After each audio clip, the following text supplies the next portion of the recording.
오늘 우리가 마주한 경제 현실은 그 어느 때보다 가혹합니다. 겉으로는 평온해 보일지 모르지만 수면 아래에서는 거대한 세금의 파도가 우리를 집어삼키기 위해 다가오고 있습니다. 대한민국 정부의 곳간이 비어가고 있다는 소식, 뉴스에서 한두 번쯤은 들어보셨을 겁니다. 역대급 세수 부족 사태, 그리고 멈추지 않는 국가 부채의 증가는 결국 누군가의 주머니를 털어서 메워야만 하는 결론에 도달합니다. 그 타겟은 명확합니다.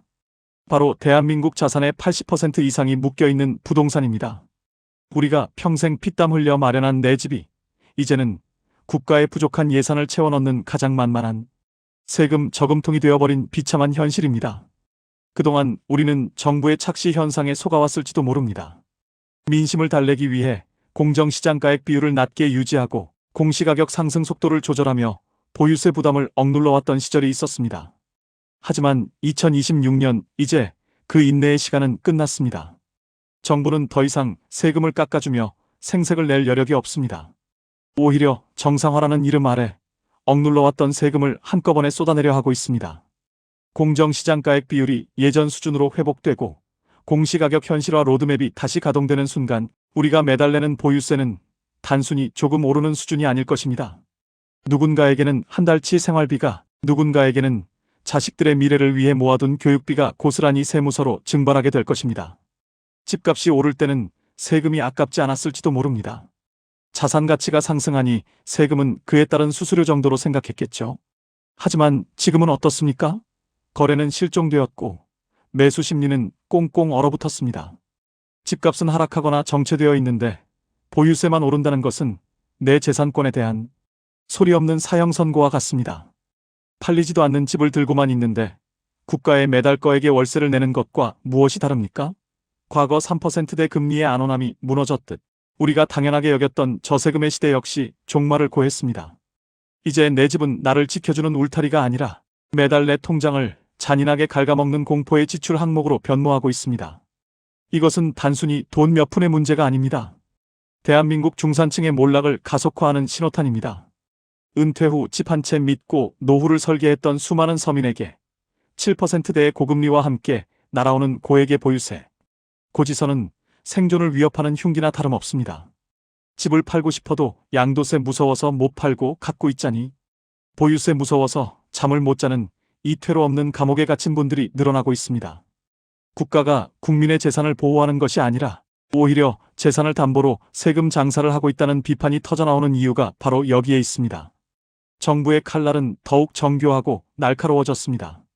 특히 다주택자와 지방의 빈집을 소유한 분들에게는 사실상 집을 포기하라는 수준의 압박이 시작되었습니다. 2026년 보유세 개편안의 핵심은 단순히 세율 한두 개를 조정하는 수준이 아닙니다. 취득세부터 시작해 재산세, 종합부동산세로 이어지는 촘촘한 세금, 그물망을 더욱 좁게 짜서 어디로도 빠져나가지 못하게 만드는 구조입니다. 특히 실거주가 아닌 투자 목적으로 보유한 주택에 대해서는 징벌적 과세라는 이름 아래 무자비한 세금이 부과될 예정입니다. 우리가 앞서 다뤘던 시골 빈집 이행강제금 기억하시죠? 이제는 빈집, 벌금에 이어 보유세 인상이라는 쌍둥이 폭탄이 함께 떨어집니다. 지방의 소규모 주택이나 부모님께 물려받은 시골집은 이제 자산이 아니라 애물단지를 넘어 재앙이 되고 있습니다. 관리비보다 세금이 더 많이 나오는 기막힌 역전 현상이 전국 곳곳에서 터져나오고 있습니다. 다주택자들은 이제 절체절명의 선택을 강요받고 있습니다. 매달 쏟아지는 세금 폭탄을 감당하며 버텨볼 것인가, 아니면 피눈물을 흘리며 손해를 보고서라도 시장에 급매물을 던질 것인가. 하지만 안타깝게도 시장은 차갑게 식어 있습니다. 고금리와 고보유세라는 양방향 압박 속에서 누가 선뜻 그 집을 받아주겠습니까? 이것은 대한민국부의 구조를 인위적으로 재편하려는 거대한 실험입니다. 집으로 돈 벌 생각하지 마라는 경고가 이제는 추상적인 구호가 아니라 내 통장에서 빠져나가는 실질적인 숫자로 증명되고 있습니다. 특히 은퇴 후 연금 대신 월세 몇 푼 받아 생활하시던 분들에게 2026년의 보유세는 날벼락입니다. 월세 수익보다 보유세와 유지비가 더 커지는 상황에서 노후 대책은 신기루처럼 사라지고 남는 것은 빚뿐입니다. 이제 부동산은 부의 상징이 아니라 관리해야 할 무거운 부채성 리스크가 되었습니다. 우리는 이 징벌적 과세의 이면을 들여다봐야 합니다. 정부는 시장 안정을 명분으로 내세우지만 그 결과는 서민들의 주거 사다리를 걷어차는 꼴이 되었습니다. 세금이 오르면 집주인들은 그 부담을 전세나 월세로 전가하려 할 것이고 결국 피해는 집 없는 서민들에게까지 고스란히 이어질 것입니다. 고금리로 대출 이자 내기도 벅찬데 이제는 집주인의 세금까지 대신 내줘야 하는 상황. 이것이 2026년 대한민국이 마주한 비극적인 경제순환입니다.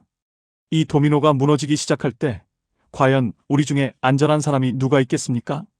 이 냉혹하고 잔인한 경제전쟁터에서 우리는 과연 어떻게 살아남아야 할까요? 단순히 정부를 원망하고 세상을 비판한다고 해서 내 지갑 속에 돈이 지켜지는 것은 아닙니다. 7% 금리와 고보유세라는 이 거대한 쌍둥이 폭풍우를 뚫고 나갈 자신만의 경제적 방주를 지금 당장 설계해야 합니다. 막연한 낙관론은 독이 되고 철저한 대비만이 유일한 구명줄이 될 것입니다. 첫째, 자산의 극단적인 다이어트가 필요합니다. 수익성이 떨어지는 비핵심 자산, 특히 세금만 축내고 관리도 안 되는 지방의 빈집이나 노후, 주택은 이제 미련 없이 정리해야 할 시점입니다. 나중에 오르겠지라는 희망 고문은 고금리와 고보유세가 결합된 현재의 지옥 같은 상황에서는 가장 위험한 도박입니다. 세금과 이자를 내고 나면 남는 게 없는 자산은 더 이상 자산이 아닙니다. 과감하게 쳐내고 현금화하여 기회를 엿보는 것이 훨씬 현명한 선택입니다. 둘째, 세무 지식이 곧 당신의 생존권입니다. 이제는 집을 사는 법을 공부하는 시대가 아니라 집을 지키고 처분하는 법을 공부해야 하는 시대입니다. 증여, 합산배제, 세액공제 혜택 등 내가 챙길 수 있는 모든 절세 수단을 총동원하십시오. 국가가 여러분의 사정을 봐주며 친절하게 세금을 깎아주는 일은 절대 없습니다. 모르면 뺏기고 알면 지키는 것이 지금의 경제 현실입니다. 세무 전문가를 찾아가 상담하는 비용 아까워하지 마십시오. 그 몇십만 원이 당신의 수천만 원을 지켜줄 것입니다. 셋째, 현금 흐름에 목숨을 걸어야 합니다. 부동산에 덩치만 큰 자산이 묶여있는 분들은 유동성 위기에 가장 취약합니다. 아무리 공시가격이 높고 비싼 아파트라도 당장 내야 할 보유세, 몇백만 원이 없어서 무너지는 것이 2026년의 현실입니다. 자산의 가치보다 무서운 것이 매달 꼬박꼬박 나가는 고정비용입니다. 보유세를 견뎌낼 수 있는 확실한 현금 흐름이 없다면 당신의 자산은 모래성처럼 허무하게 무너질 수 있습니다. 지금 경제 현실은 여러분께 공포를 조장하기 위해 이 이야기를 하는 것이 아닙니다. 다가올 미래를 냉정하게 직시하고 남들보다 한 발 앞서 방어막을 치자는 것입니다. 2026년의 보유세 대역습은 이미 우리 턱 밑까지 다가와 있습니다. 고지서가 대문에 붙고 나서 후회하면 그때는 늦습니다. 지금 바로 여러분의 자산 구조를 낱낱이 파헤치고 점검하십시오. 이 위기를 기회로 바꾸는 사람은 공포에 질려 도망치는 사람이 아니라 차가운 숫자를 분석하고 가장 효율적인 대책을 세우는 사람입니다. 오늘 이 긴박한 재연이 여러분의 소중한 재산을 지키는 마지막 방어선이 되기를 진심으로 바랍니다. 위기는 준비된 자에게는 또 다른 질서의 시작이자 기회의 문이 될 것입니다. 끝까지 함께하며 여러분의 자산을 지키는 든든한 금고가 되어드리겠습니다. 오늘 당신의 냉정한 선택이 훗날 당신의 인생을 구하게 될 것입니다. 벼랑 끝 경제 위기 속에서도 살아남을 길은 있습니다. 구독으로 매일 아침 가장 날카로운 생존 전략을 받아보세요.